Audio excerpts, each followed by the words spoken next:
you feel about burning the flag? Do you feel like we should have a law against burning the flag?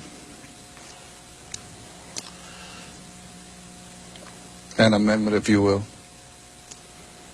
Yeah. Yeah, I do.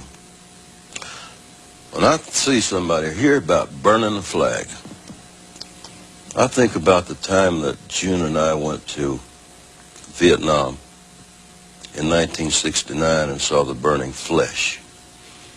The boys coming in from the helicopters on the stretchers with the flesh burned, falling off from the napalm on their bodies. And you never forget the smell of that. But anyway, back to the flag. I think of that, whether the Vietnam War was right or not, there are a lot of people who sacrificed their lives for it, and their time, and their brains. And whether or not we were right in being there when we went, that wasn't the issue. It's that Americans were there dying for me and dying for that flag. So I think if you want to burn the American flag, you ought to take it to Iran. But I still cherish those freedoms, you know. Like if I got a week off next week, I can go and do anything I want to in this United States. And there's not many countries you can do that in.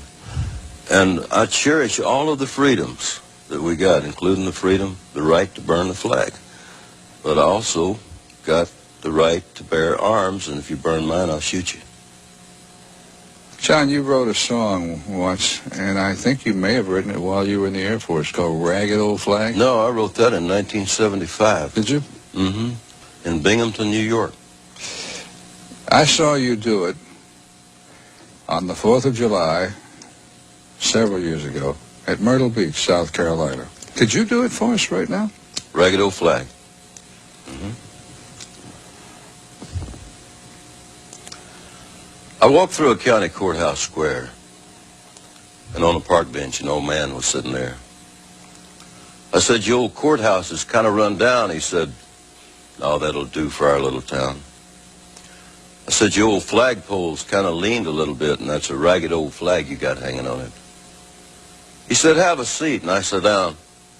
"Is this the first time you've come to our little town?" I said, "I think it is." He said, "I don't like to brag, but we're kind of proud of that ragged old flag. You see, we got a little hole in that flag there when Washington took it across the Delaware.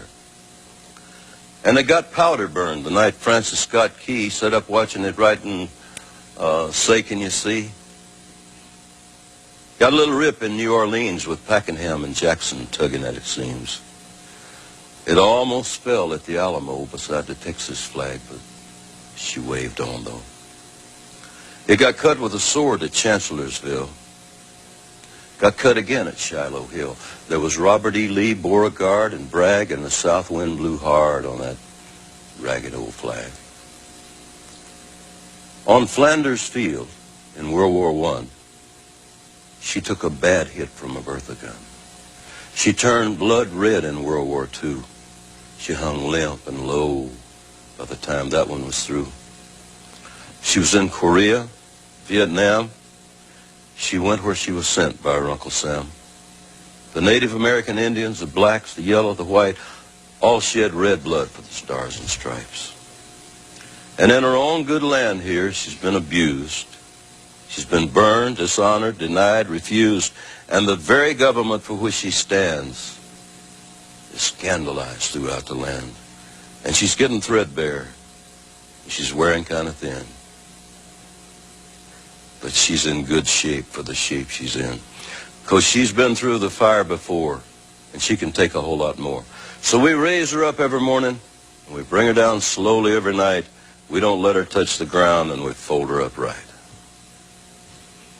On second thought, I guess I do like to brag, because I'm mighty proud of that ragged old flag.